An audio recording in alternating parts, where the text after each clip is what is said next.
तो भारत समेत दुनिया भर से देखा जा रहा है कि लोग अयोध्या नगरी आने के लिए बेताब है। वजह है राम उत्सव की। राम मंदिर के उद्घाटन को लेकर हर तरफ उत्साह का माहौल है और ऐसे में अब एक समुदाय जिसने भगवान राम के लिए 500 साल तक बड़ा त्याग किया, अब उस समुदाय का प्रण पूरा हो गया है, जिसके बाद पूरे समुदाय में खुशी की लहर देखने को मिल रही है। देखिए रिपोर्ट।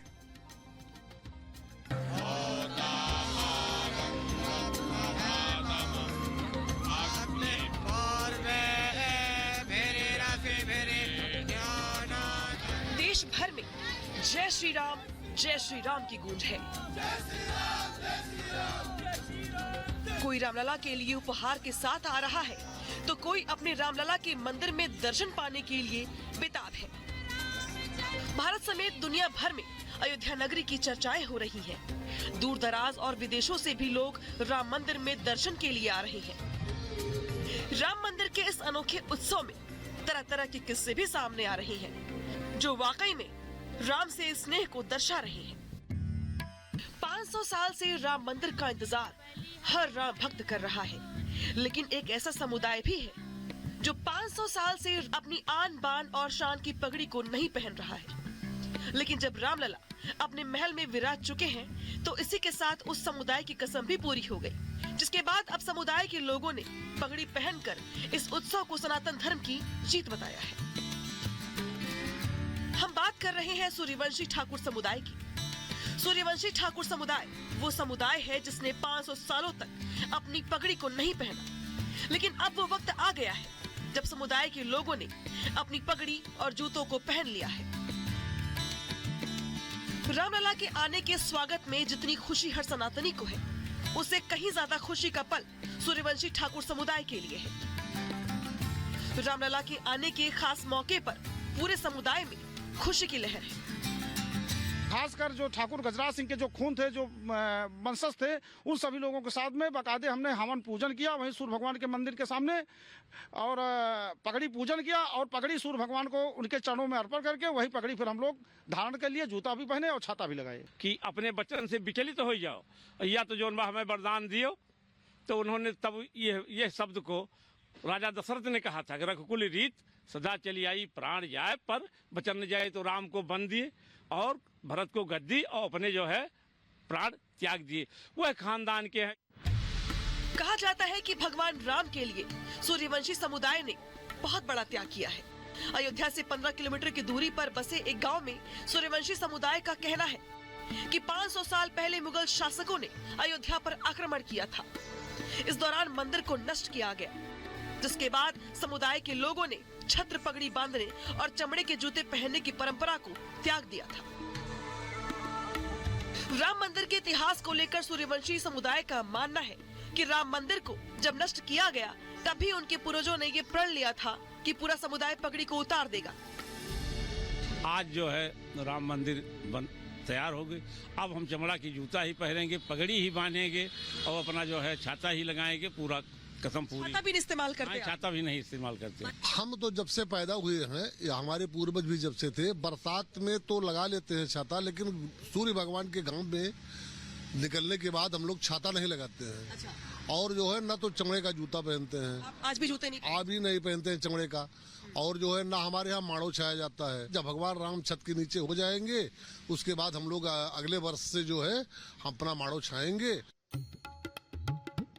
और ये उस पगड़ी को तभी धारण करेंगे जब भगवान रामलला के मंदिर का पुनर्निर्माण होगा। अब ऐसी कई कहानियां हैं जो एक एक कर सामने आ रही हैं, जो भगवान राम और राम मंदिर के लिए दशकों से त्याग कर बैठे हैं। लेकिन अब पूरे सनातन धर्म के लिए खुशी का माहौल है, क्योंकि अब भगवान श्री राम अपने महल यानी अपने भव्य मंदिर में विराजे हैं। Bureau report, republic Bharat.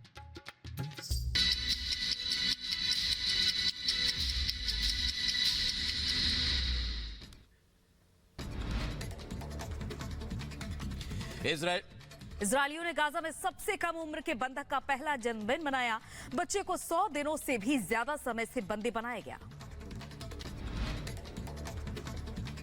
Israeli सेना ने जारी किया नया फुटेज। गाजा पट्टी के खान यूनिस में इजरायली सैनिकों के अभियान की तस्वीर साझा की। उधर गाजा में बंधक बनाए गए लोगों के परिजनों का फूटा गुस्सा। परिजनों ने इजरायली युद्ध मंत्रिमंडल की बैठक के दौरान विरोध प्रदर्शन किया।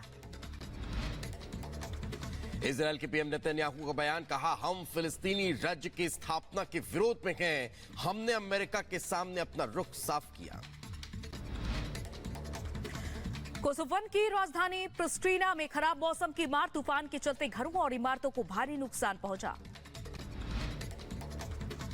वेस्ट बैंक में नूशम्स में तबाही का मंजर, जंग के दौरान खंडहर में तब्दील हुए कई इलाके, पानी और बिजली जैसे संकटों से जूझ रहे लोग। उधर पश्चिमी देशों पर रूसी विदेश मंत्री का आरोप। सर्गेई लावरोव ने कहा पश्चिमी देश यूक्रेन में संघर्ष को बढ़ाने में लगे हैं। चीन फिलीपींस दक्षिण चीन सागर में टकराव पर तनाव कम करने पर सहमत, चीन के विदेश मंत्रालय ने बयान जारी किया। तो वहीं रूस के सरांस्क में फर्नीचर गोदाम में लगी भीषण आग, घटना के बाद 2 लोग घायल, 1400 वर्ग मीटर में फैली आग। अमेरिका के यूजीन ओरेगन के आसपास बर्फीले तूफान का कहर, आम जनजीवन अस्त व्यस्त हुआ। स्लोवाकिया में हजारों लोगों ने निकाली रैली, दंड संहिता में बदलाव के चलते सरकारी योजनाओं को लेकर हुआ प्रदर्शन। अमेरिका में सऊदी राजदूत का बयान, गाजा में हिंसा खत्म होने तक नहीं होगी कोई बातचीत। उनका आसन भी तैयार किया गया है जो 3.4 फीट ऊंचा है। रामलला के आसन को मकराना पत्थर से बनाया गया है। मूर्ति को आसन पर स्थापित करने में 4 घंटे से ज्यादा का वक्त लगा। इस दौरान मूर्तिकार योगी राज और कई संत भी मौजूद थे। ट्रस्टी लोग भी लगभग वहाँ कुछ आ ही गए हैं और उस स्थान पर रामलला विराजमान हो गए हैं। पूजा पाठ हो रही है, पर्दा लगा है।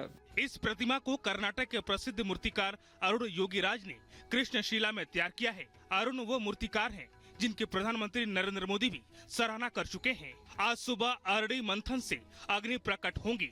उससे पहले गणपति और स्थापित देवताओं का पूजन, द्वारपालों द्वारा सभी शाखाओं का वेद पारायण, देव प्रबोधन, औषधाधिवास, केसराधिवास, धृताधिवास, कुंड पूजन, पंचभूत संस्कार होगा। शाम में पूजन और आरती होगी। मैं पूजा पाठ तो अभी चलेगा 3-4 दिन, 22 को ही पूरा हो जाएगा। अब 22 जनवरी को रामलला की प्राण प्रतिष्ठा होगी, जिसका इंतजार दुनिया भर के करोड़ों राम भक्त बड़ी उत्सुकता के साथ कर रहे हैं। समारोह में कोई गड़बड़ी न हो, इसके लिए सुरक्षा व्यवस्था पुख्ता कर ली गई है। समारोह में शामिल होने वाले लोगों को निमंत्रण पत्र भी भेजे जा चुके हैं। अब देश भर के राम भक्तों को बस उस पल का इंतजार है जब राम मंदिर में रामलला की प्राण प्रतिष्ठा की जाएगी और भगवान राम के दर्शन हो सकेंगे।